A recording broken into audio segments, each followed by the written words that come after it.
What's the worst form of torture you have ever heard of in the concentration camps in East Turkestan? Very hard for Uyghur men to explain this. Proved that the women there were raped by Chinese policemen. A bunch of Uyghur Muslim ladies are standing like in a line on stage. They all have a bottle of beer in their hand. There's music playing. They're forced to drink in front of people.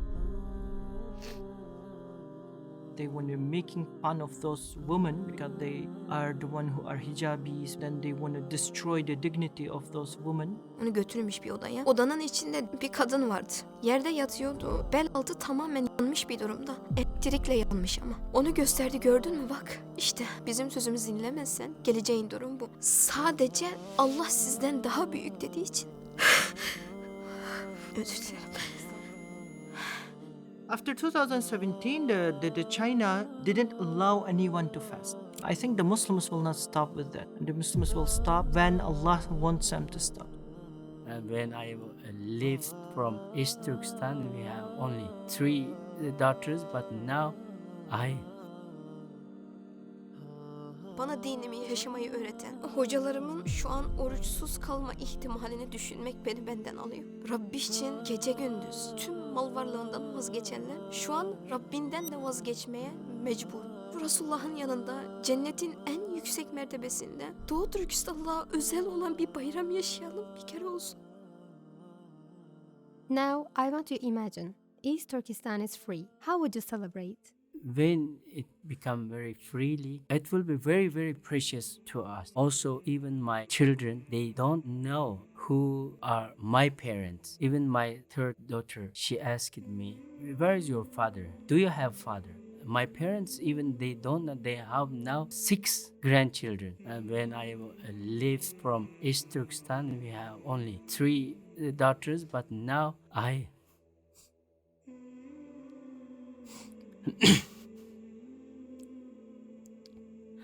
they have 3 more grandchildren, but they don't know. My youngest children, they didn't see their grandfathers and mothers. If we can unite together, we will be the very I very, very hope that my children can see their grandparents in the Ramadan time and break their fast together and read Quran together.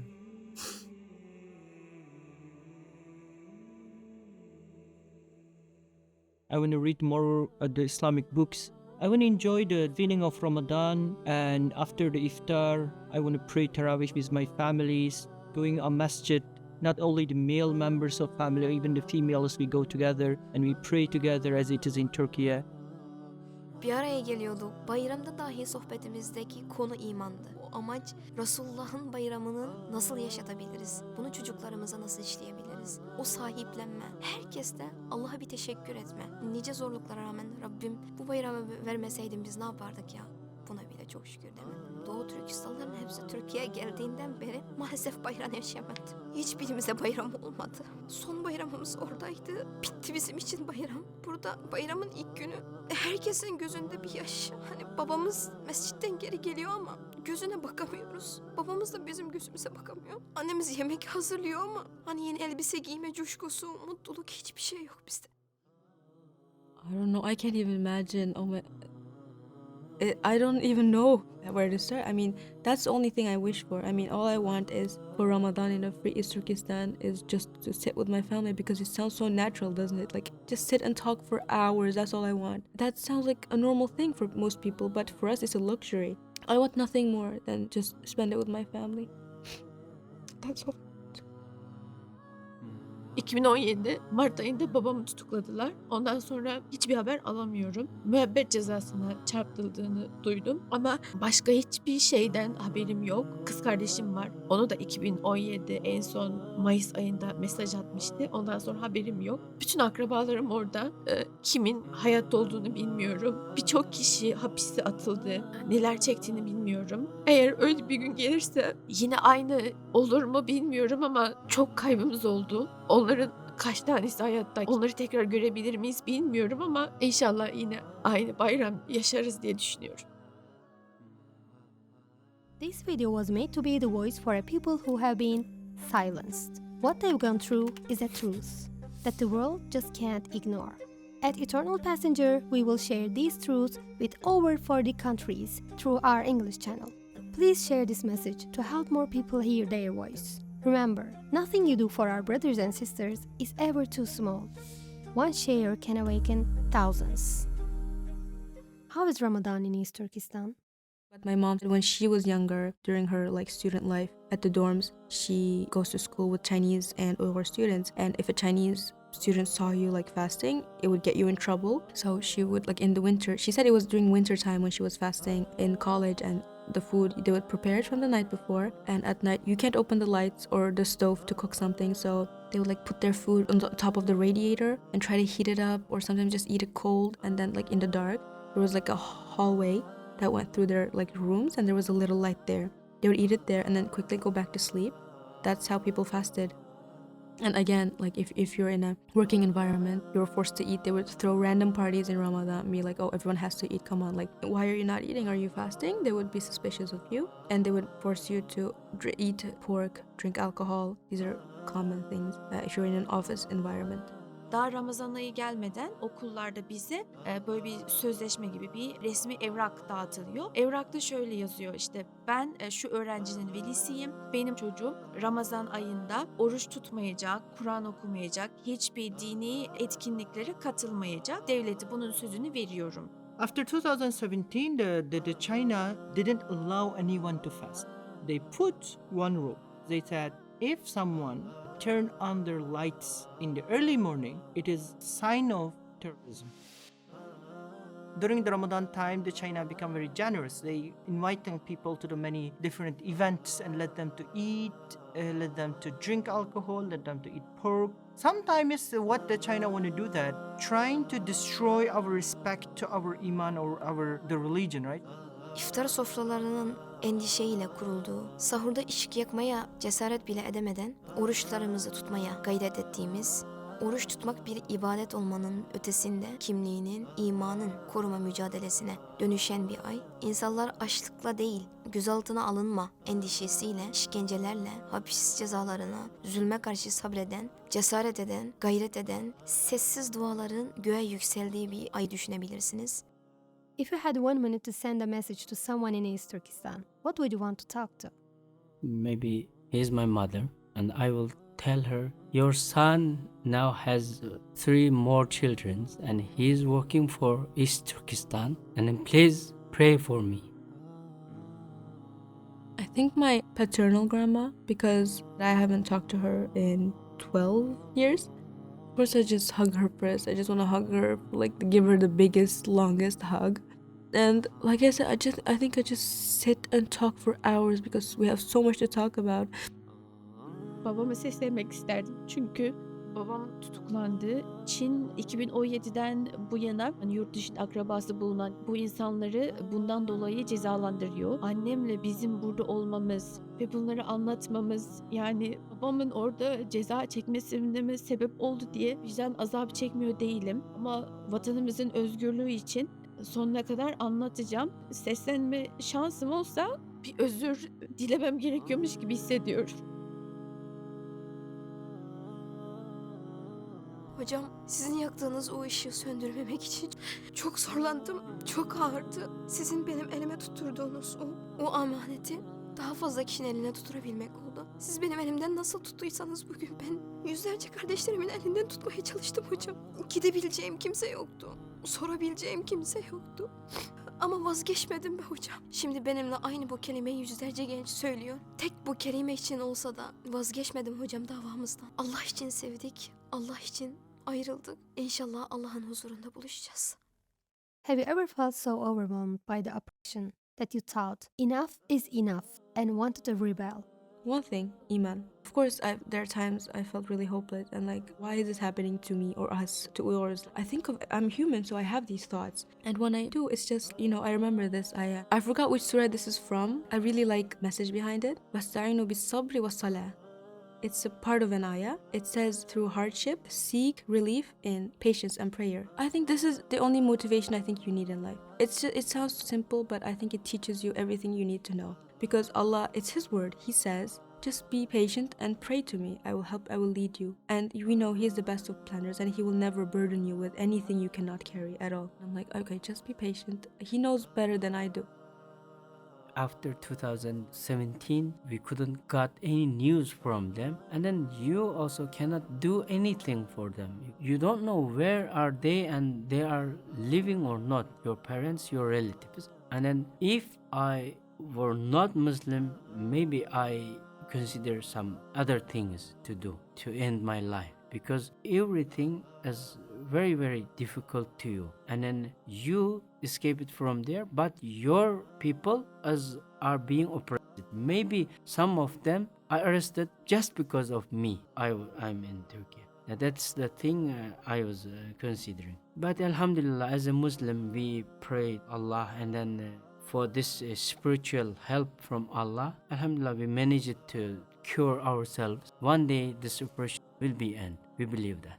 The ayah Nasrum min Allah Fathun Qarib, the help of Allah is very near. And then we as a Muslim, we believe that any oppression will not continue to forever. And inshallah one day we will manage to free our land from the occupiers, and we can manage. Inshallah, we believe it will getting better. The oppression will not continue to forever. Everyone have the common one word. Actually, they said this is the only thing that I have, and I already had been taken from me, like everything. They took my freedom, they took my family and everything, but only thing that I left is the iman. Maybe I will die today or die tomorrow, but if I keep this, and because of the life is not the end of everything, it is actually my iman is the only thing I having now. I need to protect it. I should not lose it, which means they connecting that actually the action of China with that the China aiming their iman, and then they protecting their iman. And then they said they always like recalling that the suffering of the Sahaba and the suffering of Prophet Muhammad sallallahu alaihi wasallam, when they also facing the sufferings or those tortures or the oppressions because of their iman. So yeah, actually, like every single person I witnessed it, and the China tortures them for many years in the prison, and then even targeting them because they somehow not losing their iman, somehow trying to find a way to pray, trying to find a way to practice Islam even inside the prison or concentration camp. After they suffered a lot because of their iman, even I witnessed that they never lose it. They still very good Muslims, and they still attach it to Islam very strongly, because they earned that connection to the Islam actually for after all those like the suffer, all those of like the persecution and everything. What's the worst form of torture you have ever heard of in the concentration camps in East Turkestan? I really wonder what is the situation when my grandmother was a very very faith Muslim woman. I cannot imagine when her hijab taken away by a Chinese man. I don't know what she thought at that time. When I first got the news she passed away, actually I was very happy. Now I think she went the place she won't. A bunch of like Uyghur older ladies are standing like in a line and stage. They all have a bottle of beer in their hand. There's music playing. There's a crowd. There's like people watching, and they're like clapping and they're like cheering. They're Uyghur Muslims standing there, and of course they're forced to do it. And maybe they were working in a place and they were like, "Oh, we have this competition. You have to join." Of course they're forced to do it in front of people, crowds cheering them on. The camp survivors, most of them were the women. What they are witnessing is that the Chinese police and the guardians and what they are doing towards the female members is somehow it is not only like they're doing it for let themselves enjoy. Actually, it is something that they want to making fun of those women because they are the one who arrested and put in concentration camps because they are the one who are hijabis before, and they're the good Muslims practice women and the sisters, and then they want to destroy the dignity of those women. And after the few years, even after they got released, that trauma never be regained and like destroyed again. So I think that like what the China doing and what they are witnessing and the experience also like very bad, and like sometimes I'm very shy to mention, which is what they witness is that intentionally will plan it the public daily base and the collective the sexual abusement and even rape to the women prisoners, the female prisoners in concentration camp. toplama kampından çıkan ablamız şöyle bir olayı anlatmıştı. Aynı hücrede bir kız daha varmış. 14 yaşında dedi. Kızı orada dini eğitim gördüğü için kampa atmışlar. Kız o kadar küçük ki onları kaç gün aç bırakmış. Sonra oradan birinden bir küflenmiş ekmek bulmuş. O kıza vermiş. Kız ağır hastalanmış. Kızı çağırmışlar bir gece. Çağırdıktan sonra ertesi gün tekrar hücreyi getirmiş. Getirilen de kızın kan içinde kalmış. Yani ağır bir toplu tecavüze uğramış gibi. Ondan sonra kız aklını yitirmiş orada. Ne konuştuğu belli değilmiş. Sürekli bir şeyler sayıklıyor.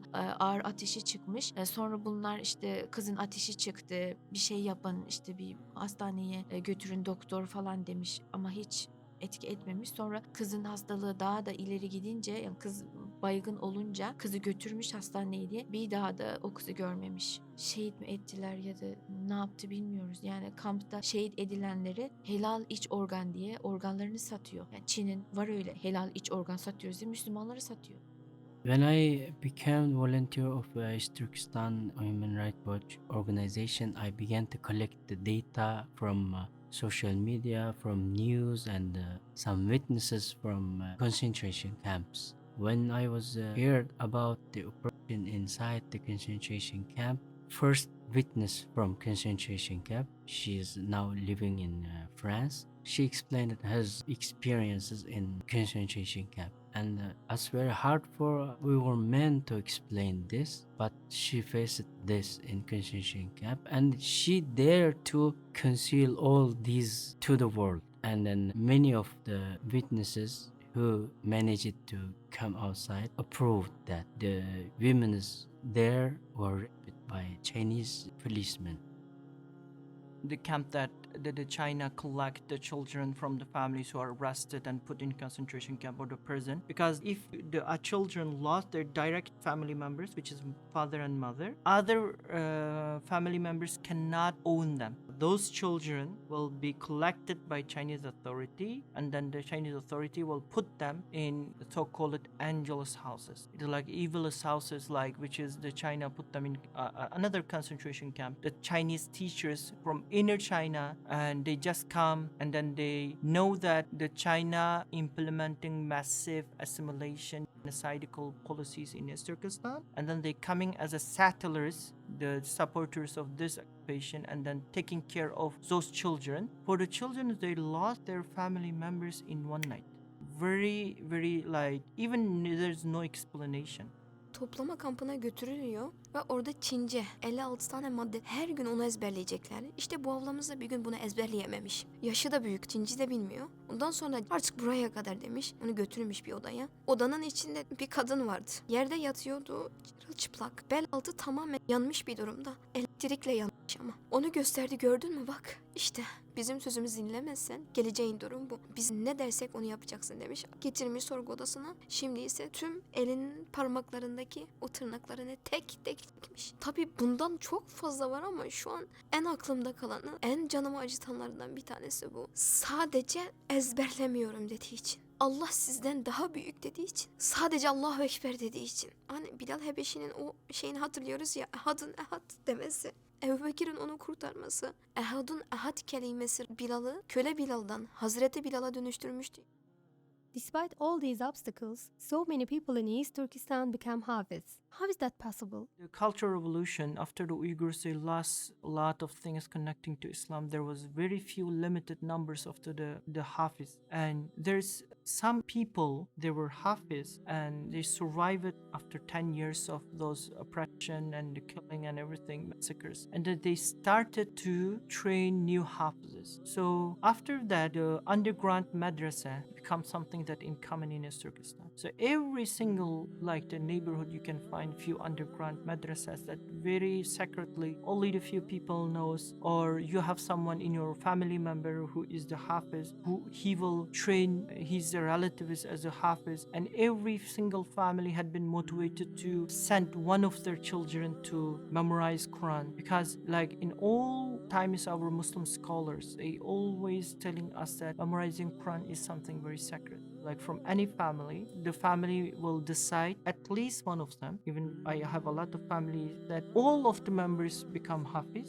The common thing is one family will choose one son or one daughter and send them to underground madrasa for 2 years to 3 years to memorize Quran, between 7 years old to 9 years old, just 3 years, and then come back again to continue to study. This 3 years, like that's why like there's a lot of Hafizes, and that happened between 1999 or 2000 until 2014. And after that, China also, like among it is the oppression policies, also destroyed all those underground madrasas somehow to find any lead or any kind of like the clue, and then they just like arrested the people who are teaching Quran or let the children to memorize Quran. I think the Muslims will not stop with that, and the Muslims will stop when Allah wants them to stop. So that's why they want to somehow to protect Islam. Uyghur parents like really heavy importance on memorizing the Quran or Hafz, because I think it's like persisting. Like the more they suppress us, the more we try to rise up, and like it's just, I think the persistence is the right word, because they suppressed like our freedom to live our religion and culture for so many years. At the end, I think we just had like a little like exploding point. We were like, oh, you know, like I'm not scared anymore. I don't care what happens to me. So we were living our religion, just like there was a point where Uyghurs were, you know, started slowly coming back to Islam and everything. Hiçbir Müslüman yok bir dönemde. Kadınlara, insanlara, mazlumlara zulmetmek artık normalleşmiş bir durumda. Resulullah geliyor ya Mekke'ye. O kadar işkence yapılmasına rağmen tüm dünyanın tarihini değiştiren ashab-ı kiramlar orada yetişiyor ya. İşte onun gibi Doğu Türkistan'da tam Mekke dönemi yaşıyor. İşte o gaye, o dava devam etti. Elhamdülillah onun vesilesiyle 70 seneden hatta 100 seneye yakın Çin bizi asimilese etmeye çalışsa dahi şimdiye kadar Müslümanlığımızla, bu ruhumuzla, bu imanımızla dimdik ayakta kaldık. Yüreğinde Kur'an olan kimseyi Allah zayi etmez. Hafızlık demek bizim için Kur'an-ı Kerim'i yaşamak demektir. What's the most absurd arrest you ever witnessed? The most unreasonable, maybe it's the beard, because a beard represents like, it's a sunnah, right? It's an Islamic representation. So if you see a man with a beard, you're like, oh, this guy's a Muslim. It represents Islam in a way. Gözümle görmüştüm. Çok küçüktüm. Kaç polis bir araya gelip sadece önünden geçtiği için çok berbat bir şekilde dövmüştü. Çocuk haykırdığı kadar haykırdı, attı arabaya ve çok belliydi sonu ne olacağı. Can you imagine this? You cannot wear hijab properly outside because in public places, if you are wearing hijab, they will arrest you. And then some of them, they say, I will stay with my hijab or I don't go outside. I don't want any man to see me. But they send a man to your family and they live with you together, and they say they are helping and they are working together with you. It's impossible in front of him. If you pray or you read Quran there, you will go to the concentration camp or to the jail. Polis geliyor, diyor ki telefonu çıkar. Birinin telefonda Kabe'nin fotoğrafı var. Hapise atılma suçu. In East Turkestan, we have an art. We decorate boxes, like big box with a wooden box. It is like very special to the Uyghur people. It is like cultural thing for the many years. When we decorate it with the crescent and the stars. It is like hundreds of years we are doing it, right? It is like totally cultural. China sees it, all those boxes, and even arrested some people because they made it. And they said, why you have the crescent? They said, my teacher, like the one, my senior, when he taught me, he only taught me this pattern. And when he learned this skill and this thing, and he also like to learn it like this way. I don't have any other pattern to do that. I'm not purposely doing it for something. I am doing it only because I know this is the decoration that I only can do, like which is the original decoration for these boxes to decorate. Ya Rab, ease the suffering of our brothers and sisters in East Turkestan and grant them the most beautiful Eid with their families. If you are wondering what you can do for East Turkestan, you can be their voice by sharing this video. Ramadan Kareem.